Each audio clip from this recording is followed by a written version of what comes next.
Good morning, Northwest Georgia, and welcome to your weather on North Georgia Television. After a night of thunderstorms, we've got cloudy skies this morning and gusty winds. Look for highs around 49. Rain coming back in this morning. Looks like rain most of the day today. Calhoun, your forecast, you've got 42 and cloudy. Midday, look for 46 and 49 this afternoon. Chatsworth, 43 this morning. 51 midday and 54 for your high. Chickamauga, 43 and showers, 46 and rain this afternoon. Chickamauga, Cohutta, there you are, 43 and showers this morning, 49 for your midday and 51 this afternoon with thunderstorms.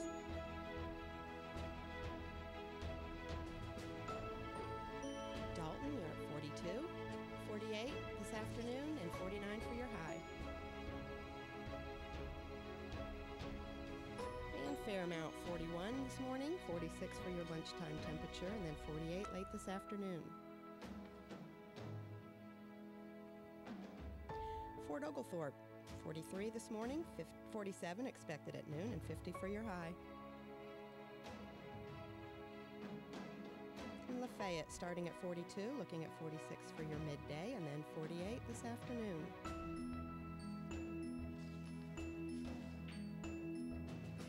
At Ringgold, 43, 47 at noontime, and then top out your day at 50. 7-day forecast, more clouds and more rain. Tomorrow, cloudy with occasional showers, highs in the upper 50s, winds light and variable. Showers continue overnight with possible thunder. Lows in the upper 40s, winds light and variable again. Showers with possible thunder Friday. Highs will be in the upper 50s, winds light and variable. More rain Friday night with lows in the low 50s. Then Saturday, cloudy with occasional showers, temps in the upper 60s. Evening showers and thunderstorms overnight, and lows in the mid 50s. Sunday, partly cloudy skies with only a slight chance of rain. Highs in the mid 60s and lows near 40, with partly cloudy skies Sunday night. A mix of sun and clouds Monday, with clouds moving in later in the day, highs near 60 and lows in the 40s with possible rain overnight. Overcast and occasional rain showers Tuesday and Tuesday night, highs in the upper 50s, and overnight lows right around 50. Then for Wednesday, a few morning showers and partly cloudy in the afternoon. Highs around 62 and lows at 41. That's your weather. We hope you have a blessed and beautiful day.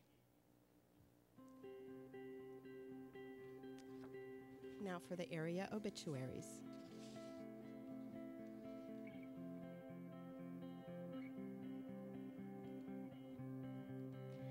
Mr. William Bill Curtis Page, Jr., age 76. William Page, Jr. of Calhoun, departed this life Saturday, February 16th at his residence, surrounded by his loving family. Service to celebrate his life will be held Wednesday, February 20th at 2 p.m. from Ponders Calhoun Chapel. Interment will follow in the Chandler Cemetery. Family will receive friends at the funeral home 5 to 9 p.m. on Tuesday. Mr. Chester Arthur Wilson, Jr., age 62. Chester Wilson of Dalton passed away Thursday, February 14th at Ridgewood Manor. Funeral service will be held Saturday, February 23rd at 2 p.m. at Mount Perea Baptist Church in Ringgold. The family will receive friends at the church 1 hour before the service. Interment, Ringgold Community Cemetery. Arrangements by Willis Funeral Home of Dalton. Harold Everett Mulliken, age 65. Harold Mulliken of Calhoun died peacefully on Saturday, February 16th at his home, surrounded by his loved ones. A memorial service to honor the life of Harold Everett Mulliken will be held Wednesday, February 20th at 2 p.m. at Max Brennan and Sons Funeral Home with Dr. John Barber officiating. The family will receive friends on Wednesday from 1 p.m. until the 2 p.m. service.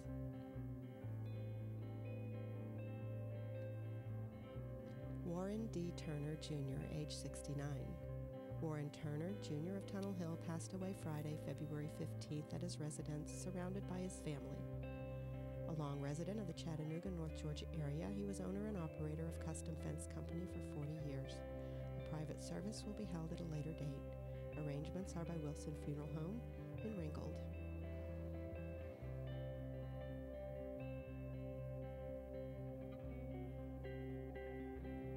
Barbara Ruth Young Brown, age 88.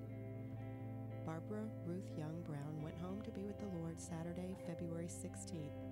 She was born in Chattanooga, Tennessee, and was a lifelong resident of Walker County and a member of Wallaceville Baptist Church. The funeral service and burial will be private. Arrangements by Wilson Funeral Homes, Chickamauga Chapel.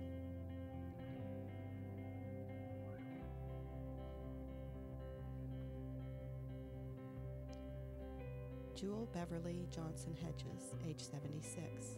Jewel Hedges of Chatsworth passed away on February 17th at Advent Health, Murray, under hospice care given by Homespun Hospice. Jewel was surrounded by her family after a hard-fought battle with multiple health issues. She will be cremated and no services will be held per her request. Arrangements are by Jones Funeral Home.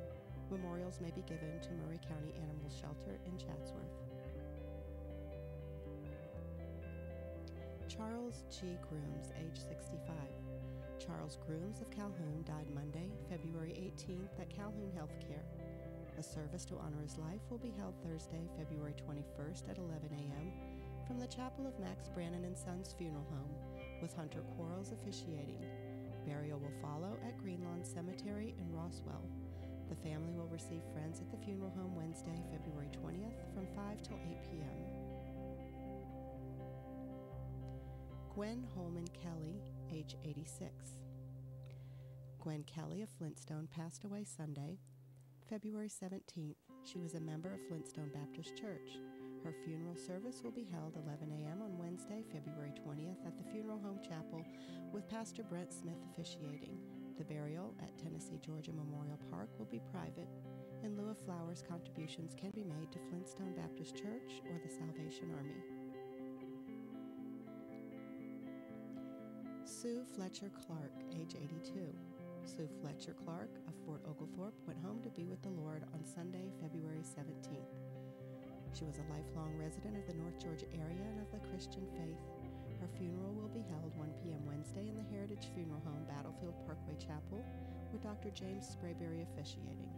The family will have a private entombment at the Tennessee Georgia Memorial Park.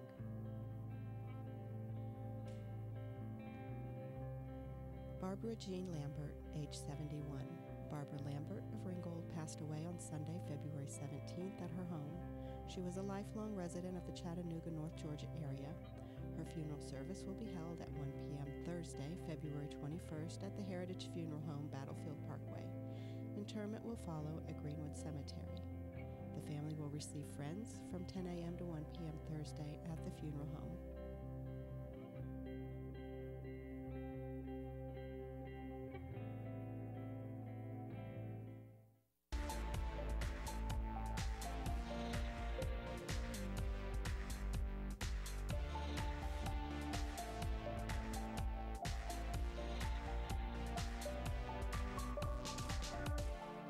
Good morning, Northwest Georgia. I'm so glad you guys are tuning in this morning. I'm Garrett Kraut. My name is Adam Scott. Just an update, we are now live streaming our news broadcasts, and they will be available on demand 24/7 at WDNN.tv.com. First up, on a state level, the Georgia Public Service Commission today approved by a vote of 4-1 a settlement agreement in the Georgia Power 19 Vogtle Construction Monitoring Report for the reporting period of January 1st, 2018 through June 30th, 2018. This decision closes out the 19th semi-annual Vogtle Construction Monitoring VCM report in docket 29849. Voting for the stipulation were Commissioners Lauren Bubba McDonald, Tim Eccles, Chuck Eaton, and Jason Shaw. Voting no was Commissioner Tricia Priedmore. The settlement between the Commission's Public Interest Advocacy, the PIA staff, and Georgia Power calls for combining the next two Vogtle Construction Monitoring VCM reports. Georgia Power was originally scheduled to file its next report, VCM 20, at the end of February. However, the company is in the midst of rebaselining its cost and schedule of the project, and the rebaselining is not scheduled to be complete until April 2019. Under the settlement, the company will file a progress report on the rebaselining no later than May 15, 2019. The Commission staff and its consultants will file their own assessment of the rebaselining on July 31st, 2019. The company will file a combined VCM 20 and 21 on August 31st, 2019. As a part of this decision, the Commission verifies and approves $526 in expenditures by Georgia Power. The decision is not a ruling on whether the expenditures are prudent, but it only acknowledges that the company has spent the funds on the project. An additional $51.6 million, which the company requested to be verified and approved in this proceeding, is not approved at this time. The money is related to the company's West Housing bankruptcy proceeding. Today's action does not constitute a disallowance, and the company may file for consideration in a future VCM proceeding along with any evidence or confirmation that the money was actually spent on the project. The Commission also approved a modification of the company's allowance for Commission monitoring costs up to $3.8 million to allow the Commission additional resources to monitor the project in light of the termination of the fixed price contract with the Westinghouse and the resulting shift of more cost to risk to ratepayers. This is an increase of $2.1 million over the previous monitoring cost allowance. In addition, this sum will not be charged against or be part of the $7.3 billion capital construction cost approved in the VCM 17. This additional funding will allow the Commission to better protect ratepayers by hiring additional consultants to independently monitor the Vogtle construction project and to more thoroughly analyze the company's costs and schedule for their project. You know, that seems awesome because, you know, every now and then when these guys come out and read our meters, I feel like it's not always 100% accurate. I agree. Split insurance food stamps released for March 2019 as a follow-up measure to the early insurance of February benefits during the federal government partial shutdown. The Division of the Family and Children's Service, the DFCS, will release half of its March allotment of SNAP food stamps benefits on March the 2nd. Please be aware that benefits have not decreased. Instead, recipients will receive two insurance in the month of March that together will equal your regular benefit amount. Half will be available on March 2nd, and the other will be available on your normal insurance date, determined by the last two digits of your client's ID. And that's awesome, man, because, you know, this is going to help a lot of people that don't really have the money to eat budget their money better. Exactly. It forces them to budget, and I feel like that was necessary for some people. Definitely, I agree with you. That's awesome. Next up, Whitfield County voters can attend one of the public information meetings scheduled in the coming weeks and learn about the SPLOST project list. Election day is March 19th, and early voting starts February 25th to March 15th. Meetings will be Thursday, February 25th, 6 p.m. at Tunnel City Hall, Monday, February 25th at Southeast High, School's Multipurpose Room, Tuesday, February 26th at John Davis Recreation Center in Dalton, Thursday, February 28th at Westside Middle School Cafeteria, and Tuesday, March 5th at Whitfield County Administration Number 2. And this is awesome as well because this is going to allow people to come and see where their tax dollars are going. Exactly, and I think it's going to good use. Yeah. Investing in our kids. Mm-hmm. We had a story Monday about collection box issues in Ringgold, and apparently Dalton is struggling with the same issues. Member of the City Council on Monday held the first reading of an ordinance aimed at reducing collection boxes deemed for clothing. For example, but litter about all the manner around the house debris, the proposal would require those placing donation bins inside city limits obtain a license. It would be required for the bins owners to provide their contact information and to file a plan stating how often the materials will be removed from the bins and how often the boxes will be checked for general cleanliness, graffiti, and litter, and other rubbish. The proposal ordinance also states such boxes can only be placed in areas zoned commercial and cannot be placed in empty, abandoned properties. The owners of the properties must certify and have permission be granted by the City Council. Boxes must clearly identify the organizations responsible and maintenance for them. States that items be placed in them specify nothing is to left outside the box and it's not to be used to dispose of garbage. The owners of the boxes would also have to pay a license fee that would be determined by the City Council. The council expected to hold a second reading and voted by measure at the future meeting. You know, I think that it's a good idea because I've seen so often those boxes of clutter and just clutter up the whole entire area, and I don't think it looks good in the city of Dalton. Exactly, and they don't. You know, it's okay to have these things because this is a good thing for the community, but I mean, they should be taking care of these things. Yes, and I'm all about helping people in need. Mm-hmm. That's a fact. Next up, residents of the Windermere subdivision in northern part of Dalton could begin riding personal transportation vehicles on neighborhood streets by the end of the week. The City Council voted 3-1 on Monday to designate all streets in Windermere for PTV use. Councilmember Tyree Goodlett cast the dissenting vote, and Mayor Dennis Mock typically votes only in the event of a tie. Under state law, before this can take effect, we will have to put up signs, said Public Works Director Benny Dunn. We'll have to post signs on all the state routes coming into the city saying that PTVs are used on city streets. We'll have to post signs at each of the entrances to Windermere. I think there are 3. And then there's some steeper grades. I think there are 3 of those where we'll post some caution signs underneath the PTV signs. Dunn said that, weather permitting, all the signs should be up by the end of the week. PTVs are essentially golf carts, but by law must have a number of safety features, seat belts, headlights, turning signals, etc., that aren't necessarily found on golf carts used on golf courses. The state legislature changed the law a couple of years ago to allow PTVs to be operated on city streets if a city okays them.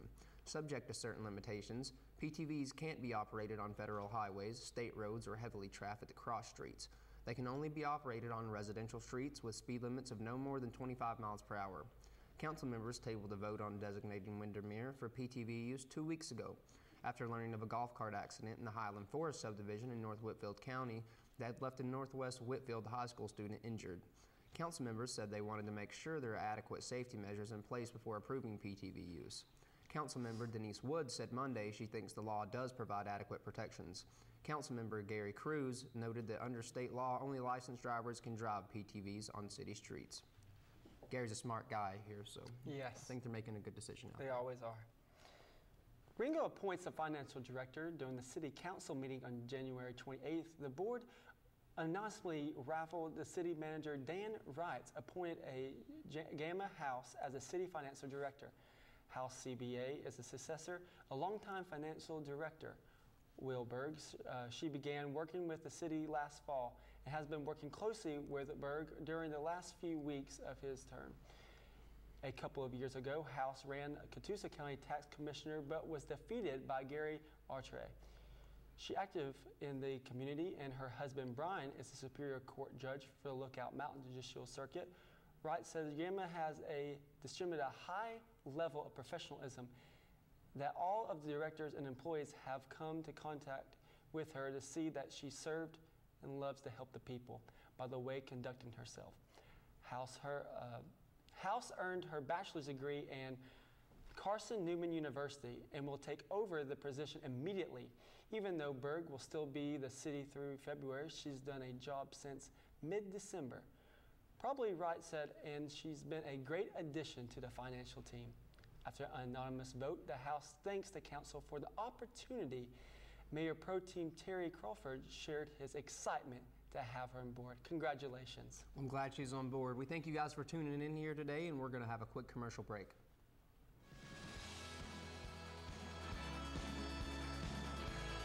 With VidLink, OptiLink's exciting new entertainment platform, you'll have the freedom to stream VidLink content on multiple devices, even when away from home. Plus, with VidLink, you can access the widest array of content on the market. You'll get great features like Restart, Replay, cloud-based DVR storage, all HD programming, and so much more. Contact us today to see how you can get linked to the next big thing in video entertainment.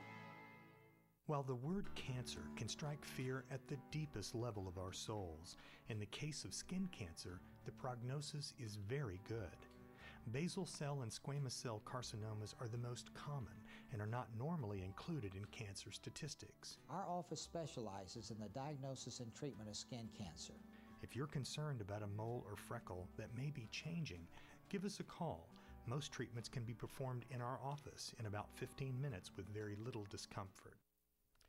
I am Ron McKinney, pastor of Kinsey Drive Baptist Church in Dalton, Georgia. KDBC has been the birthplace of several Christian organizations. It was the birthplace of Christian Heritage School 30 years ago, and through the Academy of Fine Arts, Labrie Symphonic Orchestra was founded by KDBC members Gene and Betty Lindauer. The ministry of KDBC reaches around the world with the missions of To Every Tribe ministry, and I was a founding member of North Georgia Fellowship of Christian Athletes in 1992. Majesty is the longest running television program on North Georgia television. For 28 years, we have faithfully proclaimed the doctrines of grace. Kinsey Drive Baptist Church welcomes you to visit at 2626 Kinsey Drive on Sunday morning at 11 a.m. Our website is kinseydrivebaptistchurch.com. To God be all the glory.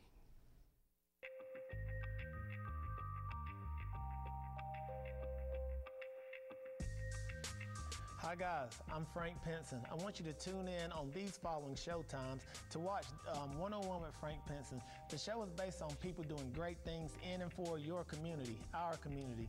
Now those are doctors, lawyers, students, teachers, anyone doing great things. So guys, you know the motto, don't just be great, always inspire, motivate, and teach others to do the same. Now that is what we do, and I hope you tune in to WDNN TV. Just click on the website, or you can follow it right here, www.thefrankpinson.com, and watch any episodes you like. See you soon.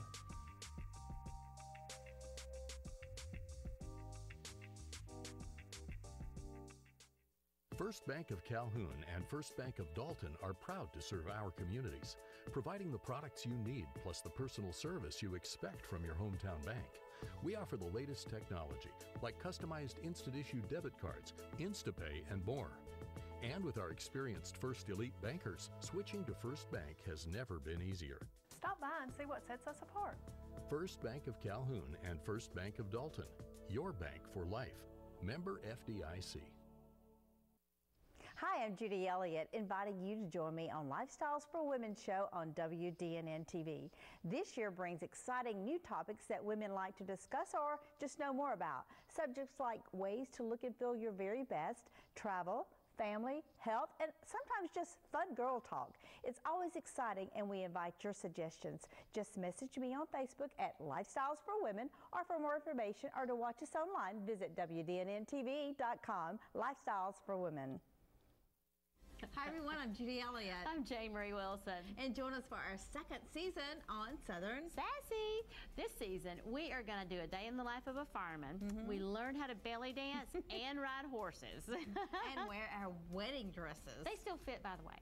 Only in the front. So join us for that and much more this season. Catch us on OptiLink Channel 6 and WDNN Channel 10. Like us on Facebook, because you never know what you're going to find on Southern Sassy.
Welcome back, Northwest Georgia. So glad you can help come in.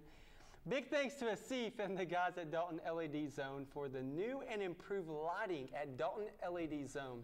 Design custom lights and will make a free lighting audit of your commercial space. Check them out at 814th East Moore Street at DaltonLEDZone.com, and they will audit your indoor and outdoor needs. Go check them out. They're worth to look at. Yeah, thank you guys so much. Georgia Northwestern Technical College, GNTC, is offering a free GED practice test on Thursday, February 28th, to all current or potential students who come into one of the local adult education learning centers in GNTC's 9 county service areas.